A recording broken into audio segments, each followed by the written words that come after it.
Olá, no Documento Verdade de hoje você vai entender por que os planos de saúde estão entre os serviços que mais reclamações recebem em institutos de defesa do consumidor. As queixas são muitas e vão desde aumentos abusivos nas mensalidades até a chamada sinistralidade, que afeta os contratos coletivos.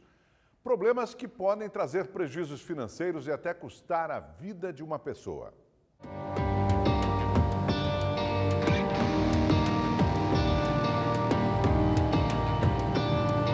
Você que tem plano de saúde já deve ter ouvido essa palavra, sinistralidade.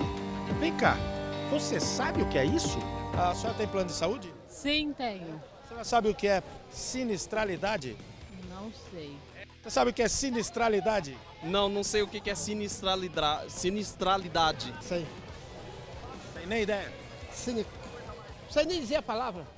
Não é algo de comer ou algo que se vista. Pelo contrário, é uma palavrinha que pode definir muita coisa no seu convênio médico.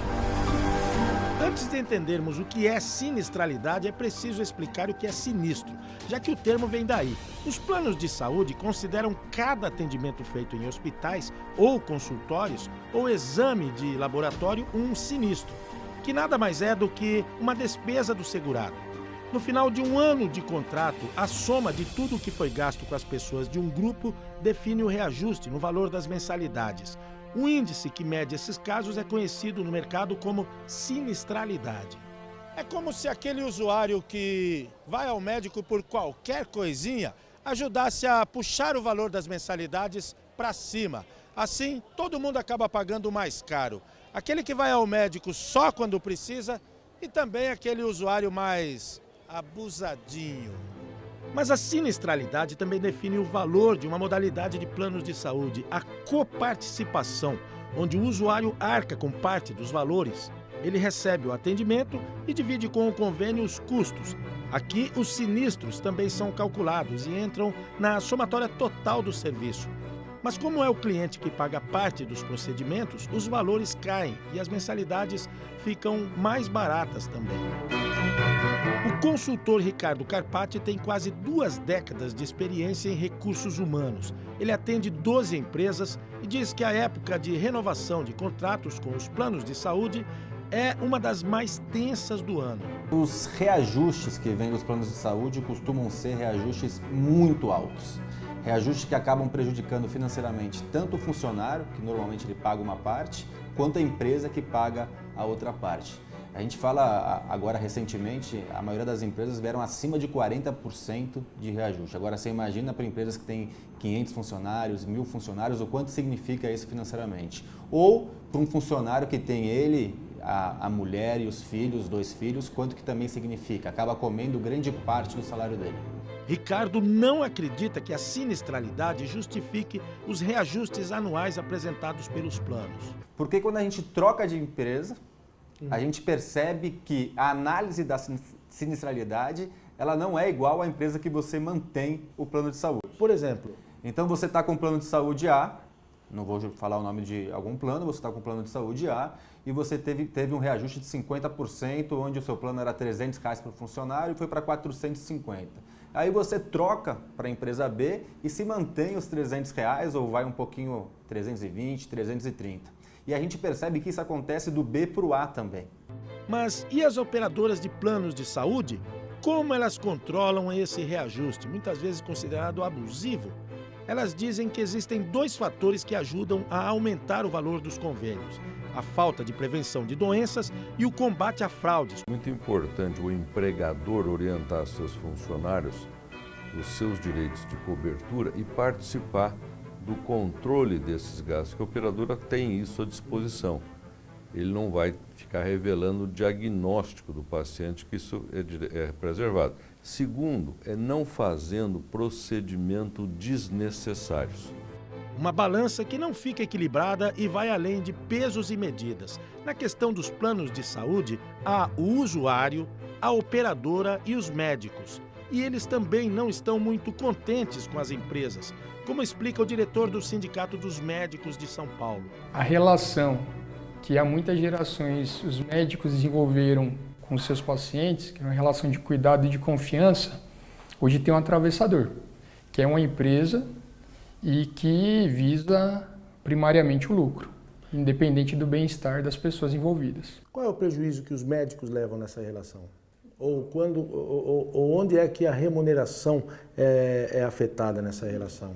Existe um prejuízo material, né, porque o valor do trabalho do médico ele é o menor de toda a escala de custos, né, dos médicos e dos demais profissionais de saúde.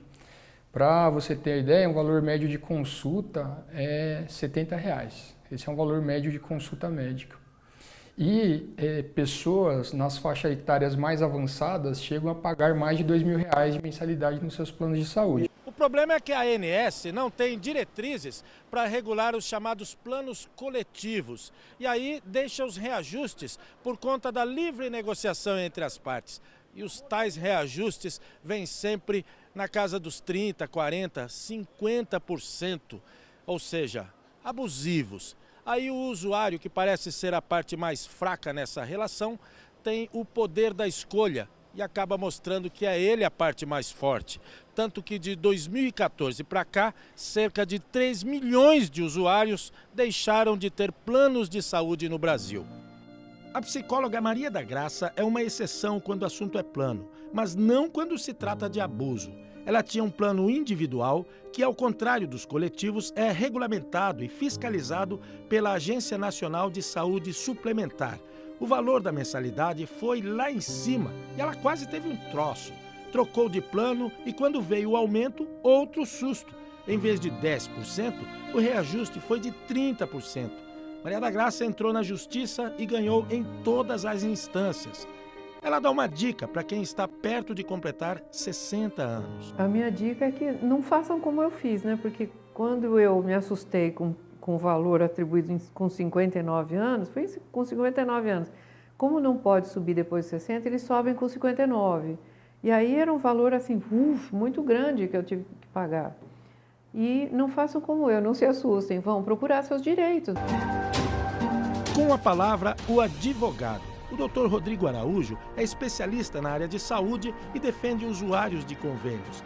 Ele vê desequilíbrio nessa relação e não poupa a ANS pelos abusos. A ANS, ela tem o papel de regulamentar a relação entre os consumidores e as operadoras de saúde. Ela não pode tender para nenhum dos dois lados. Ela tem que encontrar um equilíbrio. Mas a impressão que nós temos hoje é que ela tende para o lado das operadoras de saúde, que ela tem protegido o empresariado, as operadoras de saúde. E não é por outro motivo que nós temos reajustes tão elevados, que nós temos tantas exclusões de cobertura que, em tese, são devidas ao consumidor. O consumidor tem que procurar a justiça para conseguir aquelas coberturas que é de direito dele. Nem todo aposentado tem a mesma condição da Maria da Graça e acaba desistindo. Fica sem um plano na fase da vida que mais precisa de assistência médica. Quando essa realidade bate na porta, vem aquela mistura de decepção e sensação de abandono. O senhor tem plano de saúde? Infelizmente não. E infelizmente? Porque hoje nós dois, com a idade que nós temos, um plano de saúde não sai por menos de R$ 1.500 para os dois. É 1.500, 1.400, 1.500 por pessoa. A aposentadoria que eu recebo, ou eu como ou eu cuido da saúde, né? O senhor tem planos de saúde? Não. Que razão? Dificuldade financeira, né, irmão? Tá muito grande, dificuldade, o país atravessando uma dificuldade muito grande, né? E quanto tempo você não tem mais plano? Uns 20 anos, ou mais. Tanto tempo assim? Tanto tempo assim. Tanto tempo assim, graças a Deus tem saúde. Casos como o do seu Ronaldo acontecem num país onde a saúde é um direito do cidadão, um dever do Estado. O caso dele traz à tona uma relação desequilibrada, onde os que se sentem prejudicados só querem ser atendidos. Os que se sentem mal remunerados ou reclamam da remuneração só querem ser valorizados. E os que cobram só estão enxergando números. Faz falta um plano de saúde para a senhora? Não faz. É uma porcaria a saúde pública. Tá terrível. Faz sim.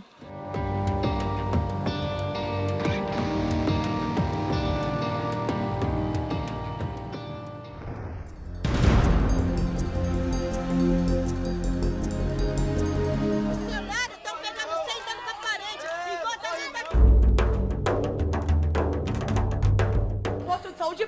pública. Isso é um posto de saúde pública.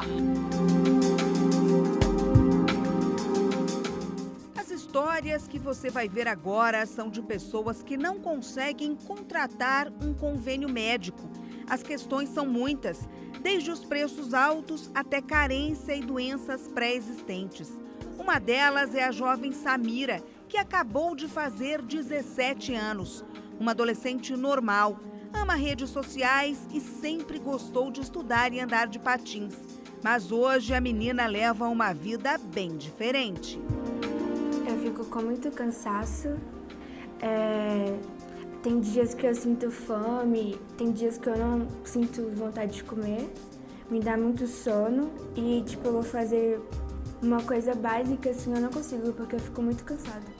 Ela estava na escola quando sentiu pela primeira vez fortes dores no peito e falta de ar. Ela chegou que bateu na porta assim, com falta de ar. Eu tomei um susto porque ela não conseguia falar e eu não entendi o que é. Quando eu vi que ela estava com falta de ar, corri mais meu outro menino, pegamos ela, fomos pro posto.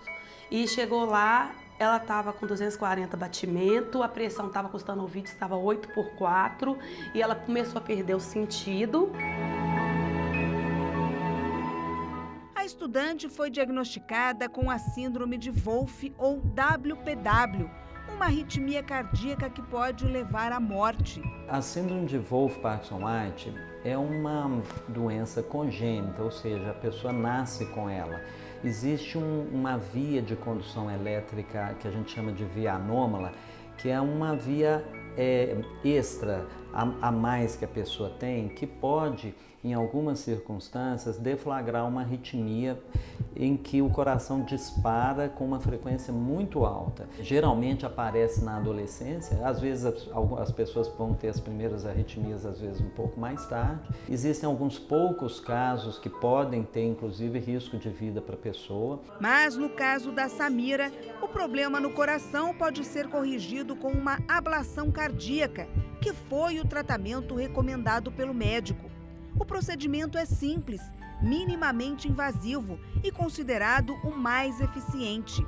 Como a estudante não tem plano de saúde, ela entrou na fila do SUS, que hoje tem 600 pacientes à espera desse mesmo procedimento. Eu vivi dentro do hospital durante 2 semanas com a minha filha esperando o procedimento. Eles mandaram ela para casa, ela está correndo risco de morte súbita. Se eu tivesse um plano, minha filha já estava feita a cirurgia. Eu acho revoltante porque não só a Samira, estão 600 pessoas na fila. E não é só disso. Imagina tanto de pessoas hoje que morrem. Enquanto espera a sua vez, a Samira sobrevive graças a esses 2 medicamentos. A família se mobiliza para ajudar a pagar os remédios. São R$300 todo mês. A mãe, que está desempregada, vende doces com a ajuda dos outros 3 filhos. Eu tô nessa luta, na correria, aí eu tô vendendo doce, eu faço meus bombons para vender, para mim conseguir, eu tô juntando para mim fazer um plano, para ver se através do plano, né, que também tem a carência, porque já é pré-existência a doença, e tentando juntar vaquinhas. O pessoal tá tentando fazer uma vaquinha online para mim, pra gente conseguir a cirurgia para Samira, porque pelo que a doutora Tereza falou, eu tô olhando os orçamentos, ela falou que custa 52 mil. Eu já queria ter feito a cirurgia porque seria mais fácil, porque aí eu não ia ficar dependendo de remédio nem nada. Tem 600 pessoas, pra mim eu vou fazer daqui uns 10 anos ou mais, eu vou morrer, né? Com o coração apertado e uma angústia que não cabe no peito, mãe e filha agora também aguardam uma decisão da justiça para agilizar a cirurgia. Eu faço um apelo para lá na defensoria que Deus toca no coração deles, porque a minha filha precisa, ela só tem 17 anos que ela fez e ela precisa de viver, né? Qual seria o seu desejo? Que eu fizesse a cirurgia logo, porque assim eu ia ter minha vida normal de volta. A pessoa tem direito à vida, porque eu não vou deixar minha filha, enquanto eu tiver boca, enquanto eu tiver saúde, eu tô trabalhando doente. Tem dia que eu não aguento. Mas eu corro atrás para me conseguir pelo menos comprar os remédios para ela, correr atrás, tô pedindo ajuda para todo mundo. Nós temos um sistema que ele está cada vez mais inchado Porque com a situação econômica que hoje vivemos, é muito grande o número de pessoas que têm deixado os planos de saúde e vindo a ter o SUS. Ora, o SUS está lá para todos, não está errado que venham, mas num sistema que já padece com esse subfinanciamento, que já tem uma estrutura que vem sendo precarizada a despeito dos esforços dos profissionais que ali estão para fazer um bom trabalho. É importante que isso seja dito. Há um esforço muito grande dos trabalhadores que ali estão. Mas a despeito disso, subfinanciamento e sistema inchado com pessoas que agora chegam também dos planos de saúde, a gente não tem como fechar essa conta. Dos 20 milhões de mineiros, 15 milhões não têm plano de saúde e dependem do atendimento em hospitais públicos. Assim como a Samira, cerca de 430 mil aguardam por algum tipo de cirurgia, numa espera que, dependendo do caso, pode chegar a 12 anos. Demora que agrava o quadro clínico de muitos pacientes. O Carlos Antônio trabalhava como segurança, ficava horas em pé. Depois de um sério problema de coluna, ele começou a sentir fortes dores no quadril. O ortopedista, com os exames necessários, descobriu que era um impacto femoroacetabular, que é um pré-início de uma artrose quadril. Aí tomei algumas medicações, porém não teve o efeito esperado. E aí eu venho nesses anos aí tratando e chegou a um ponto que a equipe de quadril, com nova ressonância magnética, tem que ser feita uma cirurgia em caráter de urgência. Afastado do serviço, vive à base de anti-inflamatórios para suportar a dor. O problema dele poderia ser resolvido com uma artroscopia, procedimento negado pelo SUS. Não posso correr, não posso fazer um exercício de impacto. Hoje eu tenho que ser dependente de uma medicação clonazepam. Você ficar muito tempo em atividade, você sente dor, e muito tempo em repouso, você sente dor. Há quase 3 anos, a rotina do Carlos Antônio é essa. Ele peregrina por hospitais públicos de Belo Horizonte na busca pelo procedimento. Está indicando cirurgia aberta, que não estão autorizando a artroscopia. E essa não é a indicação do seu médico? Não é a indicação do meu médico. Se eu tivesse o plano de saúde, com certeza eu tinha voltado até na ativa. Pela minha idade, um plano hoje não é menos de R$400. Do hospital, o Carlos Antônio veio aqui até a Defensoria Pública para agendar um atendimento e tentar na Justiça a autorização para fazer a cirurgia, não é isso? Correto. Estou procurando aqui a Defensoria Pública para ver se tem algo que pode lutar pelos meus direitos. Estou sentindo dor, tem todos os exames aqui em mãos.